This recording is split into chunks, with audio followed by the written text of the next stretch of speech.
انہیں پوری حقیقت کا نہیں پتا تو وہ کیا حقیقت تھی, کیا وجوہات تھیں جس کی وجہ سے ضیاء الحق, تو یہ 1970-71 کی دہائی میں جب وہ خانہ جنگی شروع ہوئی تو اس کے بعد یہ سارے لبنانی جو ہیں جارڈن کو اگنور کر دیتے ہیں. جارڈن کہتا ہے یار دیکھو یہ تو میں نے ان کو پناہ دیا, یہ میرے خلاف ہی بغاوت کر رہے ہیں, ہم جن لوگوں کو نہیں لیتے, یعنی عرب مسلمان ملک جن لوگوں کو نہیں لیتے. alright میرے پیارے دوستوں, میں ہوں حارث سلطان, اور آج کی ویڈیو بھی جو ہماری عوام کے ساتھ انہیں پہلے ان سے جھوٹ بولا گیا, ان کو اندھیرے میں رکھا گیا, اور اس کے نتیجے میں ایک منافق قوم جو ہم نے کھڑی کی اس کے حوالے سے ہے. پچھلے کچھ دنوں سے آپ نے سنا ہوگا کہ ضیاء الحق نے 25,000 فلسطینی مارے. اس کا ہمیں کبھی نہیں پتا تھا, میں پاکستان میں پلا بڑا تھا, ہمیں فلسطینی کاز بتایا گیا تھا, لیکن ہمیں الٹی پلٹی کانوں سے ہم نے خبریں سنی ہوئی تھی. لیکن کوئی ظاہر بات ہے جو ٹیکسٹ بک میں جو پڑھایا جاتا ہے, جو آپ کو صحیح طریقے سے تھورولی ایک چیز سمجھائی جانی چاہیے, وہ نہیں سمجھائی جاتی تھی. بس یہ یہودی برے, امریکہ یہودیوں کے ساتھ, فلسطین کے ساتھ. تو یہ کیا ہوا, ابھی بھی لوگوں نے یہ بتایا ہوا ہے, اور لوگ اس لیے ماننے کے لیے تیار ہے کیونکہ اس وقت پاکستان کی جو عوام ہے وہ بہت اینٹی ملٹری ہوئی بھی ہے, اس وجہ سے وہ ضیاء الحق کو گالیاں دے رہے ہیں, اور ابھی بھی انہیں پوری حقیقت کا نہیں پتا. تو وہ کیا حقیقت تھی, کیا وجوہات تھیں جس کی وجہ سے ضیاء الحق جارڈن گئے اور وہاں پہ انہوں نے 25,000 فلسطینیوں کو مارا گیا یاسر عرفات کے مطابق. اور یہی وہ وجہ ہے, مجھے یہ بھی یاد ہے کہ بچپن میں ہمیں یہ بھی بتایا جاتا تھا کہ حالانکہ ہاں پاکستان نے ہمیشہ سے فلسطین کے ساتھ دیا, لیکن یاسر عرفات پاکستان کا فین نہیں ہے. تو ہم سوچتے تھے کیوں, لیکن اگین وکٹم کمپلیکس, کیونکہ ہم پاکستانی تھے تو ہمیں لگتا تھا ہاں جی ہمارے ساتھ ہی برا ہوتا ہے, ہر کوئی ہمارے ساتھ ہی برا کرتا ہے. تو اس کی پوری ڈیٹیلز میں آپ کو بتاؤں گا, لیکن آگے جانے سے پہلے اس ویڈیو کو زیادہ سے زیادہ لائک کریں, شیئر کریں, سبسکرائب کریں. اگر اس چینل کو سپورٹ کرنا چاہتے ہیں تو patreon.com/حارث سلطان پر جا کر پیٹرن بھی بن سکتے ہیں, اور نیچے کامنٹس میں اپنے خیالات کا اظہار ضرور کریں. تو چلیں چلتے ہیں آج کی ویڈیو کی طرف. تو 1967 کی جنگ آپ کو یاد ہوگا, جو اسرائیل کی more or less with the rest of the western world versus the Arab world, انہوں نے 6 دنوں میں جنگ کی. اسرائیل نے ان کو لٹا لیا, بہت مارا, اور پی ایل او جو فلسطین کی آرگنائزیشن تھی یاسر عرفات کے انڈر, وہ ان کے جو فدائین تھے ان کو مار مار کے انہوں نے جارڈن بھیج دیا. جارڈن اس وقت فلسطینیوں کے ساتھ تھا. جارڈن کا جو بادشاہ تھا وہ ہیشمائٹ مونارکی حسین صاحب, ہز میجسٹی ہز ایکسلنسی حسین صاحب, انہوں نے کہا چلیں جی آپ ہمارے مسلمان بھائی ہیں, آپ ہمارے پاس آ جائیں. وہ وہاں پہ چلے گئے. پھر کیا ہوتا ہے جی, 1968 میں ایک اور جھڑپ ہوتی ہے اسرائیل کے ساتھ جسے بیٹل آف کراما کہا جاتا ہے. اس میں پھر انہوں نے اور ان کو مارا اور ٹیریٹری ان سے چھین لی. اب اس کا نتیجہ کیا نکلا, پوری مسلمان دنیا کے دانت کھٹے ہو گئے. ایک چھوٹا سا اسرائیل انہوں نے کو لٹا لیا, پیل دیا. تو اب کیا ہوا جی, فلسطینیوں کو جن کو جارڈن نے پناہ دی, انہوں نے 1970 میں ریبیلین کر دی ہاشمائٹ یعنی اسی جارڈینین کنگ کے خلاف جس نے انہیں اپنے ملک میں جگہ دی تھی. تو اب کیا ہوتا, اب جو جارڈینین کنگ ہے حسین, وہ کہتے ہیں یار ہم کیا کریں. اب کیا ہوتا ہے, اب دوسری طرف سے پوری عرب دنیا جو ہے ان کی جو سمپتھیز ہیں وہ اپنے فلسطینی بھائیوں کے ساتھ ہے. جارڈن کو اگنور کر دیتے ہیں. جارڈن کہتا ہے یار دیکھو یہ تو میں نے ان کو پناہ دیا, یہ میرے خلاف ہی بغاوت کر رہے ہیں. تو جارڈن کی کوئی مدد نہیں کرتا, صرف ایک ایسا نان عرب مسلم کنٹری ہوتا ہے جو ہمیشہ سے اپنے فوجی دینے کے لیے تیار ہے تھوڑے سے ڈالروں کے بدلے میں. تو جارڈن کہتا ہے, پاکستان آرمی کو لکھتا ہے کہ بھائی آپ ہمیں ہماری ہیلپ کریں,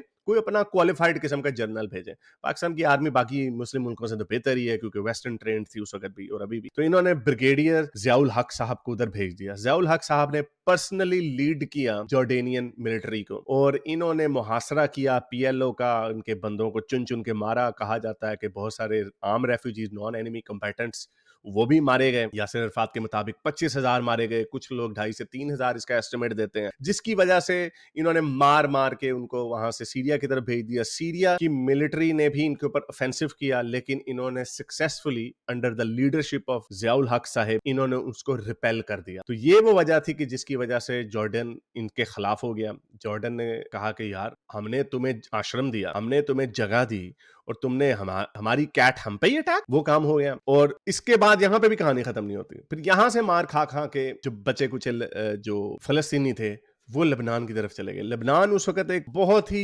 ایتھنیکلی ریلیجسلی ڈائیورس کنٹری تھا, تقریباً ملی جلی کرسچن اور مسلم پاپولیشن تھی ان کے پاس. تو وہاں پر اگلے 15 سال تک وہاں پر خانہ جنگ ہوتی رہی فلسطینیوں کی وجہ سے. فلسطینی وہاں پر بھی جا کے پنگے لیتے رہے, اور یہ ہم نے جو لوگ باہر کے ملکوں میں رہتے ہیں انہیں پتا ہوگا کہ لبنان ایک چھوٹا سا ملک ہے, لیکن ان کی جو ڈائسپورا وہ اتنی بڑی کیوں ہے. تو یہ 1970-71 کی دہائی میں جب وہ خانہ جنگی شروع ہوئی تو اس کے بعد یہ سارے لبنانی جو ہیں باہر کی دنیا میں بھاگے اپنی جانیں بچانے کے لیے, کیونکہ وہاں پر جا کر بھی فلسطینیوں کو جن کو آشرم دیا اس لیے انہوں نے انہی کے خلاف بغاوت کی. تو یہ وہ پرابلم ہے کہ جس کی وجہ سے اب ایجپٹ, اور باقی دنیا کا کوئی مسلم ملک جو ہے وہ ان کو لینے کے لیے تیار نہیں ہے. یہ اوپر سے ڈرامے بازی ہے کہ اگر ہم نے ان کو لے لیا تو پھر اسرائیل ان کو واپس نہیں گھسنے دے گا. وہ کہتے ہیں بھائی ہم نے اپنی سردردی نہیں لینی کیونکہ جو ان کا ٹریک ریکارڈ ہے, اور فیئر انف, کیونکہ وہ غصے میں ہیں. فلسطینی سمجھتے ہیں کہ سارے لوگوں نے ہمیں ابینڈن کر دیا, چاہے مسلمان ملکوں یا ویسٹرن ملکوں, تو وہ یہ سمجھتے ہیں کہ ہمیں انہوں نے ابینڈن کر دیا, تو وہ اپنا غصہ ان کے اوپر ہی نکالیں گے. اسرائیل کے اوپر تو نہیں نکال سکتی کیونکہ اسرائیل تو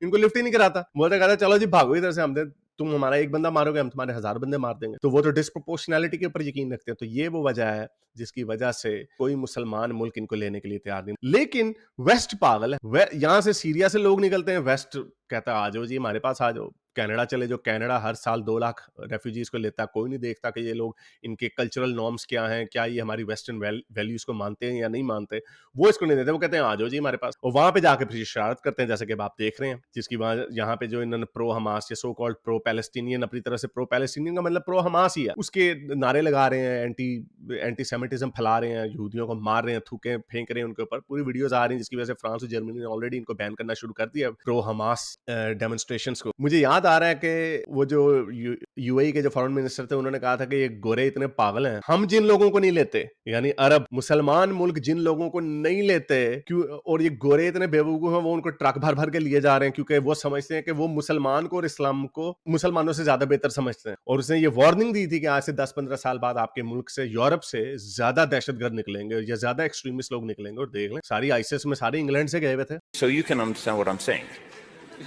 I have translation. No, I know you have translation, but I just want to make sure you get it right.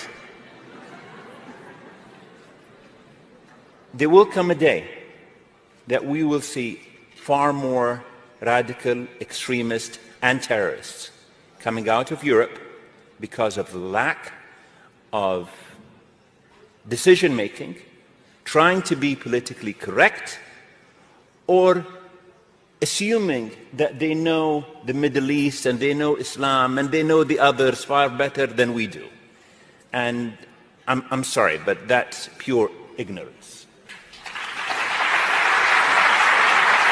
تو یہ وہ کہانیاں ہیں جو ہمیں بتائی نہیں گئیں. ہمیں بتایا گیا کہ لبنان, بیروت جو تھا وہ اس کو روشنیوں کا شہر کہا جاتا تھا. دیکھیں اسرائیل نے اس کو تباہ کر دیا. یس, لبنان کی اسرائیل کے ساتھ بھی جنگیں ہوئیں, وہ بھی انہی کے لیے. وہ لبنان کی جو پری 1970 لبنان تھا اس سے ان کی کوئی اتنی خاص پرابلم نہیں تھی. یہ جب فلسطینی ادھر کے وہاں سے دہشت گردی کرتے تھے, اس کے اوپر لبنان کے ساتھ ان کی لڑائیاں ہوئیں. لیکن جو زیادہ پنگا جو ہوا, جس کی وجہ سے لبنان تباہ ہوا تھا, وہ ان کی خانہ جنگی کی وجہ سے ہوا تھا, جو فلسطینیوں نے کی تھی. فلسطینیوں نے لوکل لبنانیوں کے ساتھ کی تھی. اور آج تک پاور کا جو بیلنس ہے وہاں پہ ابھی تک پورا صحیح نہیں ہو سکتا. جب یہ بغاوت وہاں پہ انہوں نے کی, حسین کو اسیسنیٹ کرنے کی انہوں نے کوشش کی, تو جارڈن نے ان کی سپورٹ میں 10,000 سیریا نے 10,000 فوجیوں کو بھیجا فلسطینیوں کی سپورٹ میں. وہاں پہ ہمارے ضیاء الحق صاحب بھی تھے, انہوں نے ان کو پیلنا شروع کر دیا اور سکسیسفلی سیریا کو ریپیل کر دیا. اور 1971 تک سارے کے سارے جو فلسطینی تھے ان کو مار مار کے انہوں نے وہاں سے بھگا دیا, انکلوڈنگ سیرین. تو یہ وہ کہانیاں ہیں جو ہماری عوام کو کچھ بھی نہیں پتا, ان کو پوری سیاق و سباق کا پتہ نہیں ہوتا. تھوڑی بہت ہی کانوں میں بات پڑی ہوتی ہے, اسی کے اوپر اپنا پروپیگنڈا کھڑا کر دیتے ہیں, ان کو ککھ نہیں پتا ہوتا. تو امید کرتا ہوں آج کی ویڈیو آپ کو پسند آئی ہوگی. اس کو زیادہ سے زیادہ لائک کریں, شیئر کریں, سبسکرائب کریں. اگر اس چینل کو سپورٹ کرنا چاہتے ہیں تو patreon.com/حارث سلطان پہ جا کے پیٹرن بھی بن سکتے ہیں. اور اگر کچھ نہیں کر سکتے تو نیچے کامنٹس میں اپنے خیالات کا اظہار ضرور کریں. اب تک کے لیے اتنا ہی, اگلی ویڈیو تک سائنس حافظ. اگر آپ کو میری یہ ویڈیو اچھی لگی تو میرے چینل کے ممبر بنیے, پیٹرن بنیے, یا پھر آپ مجھے بائی می یا کافی میں بھی سپورٹ کر سکتے ہیں.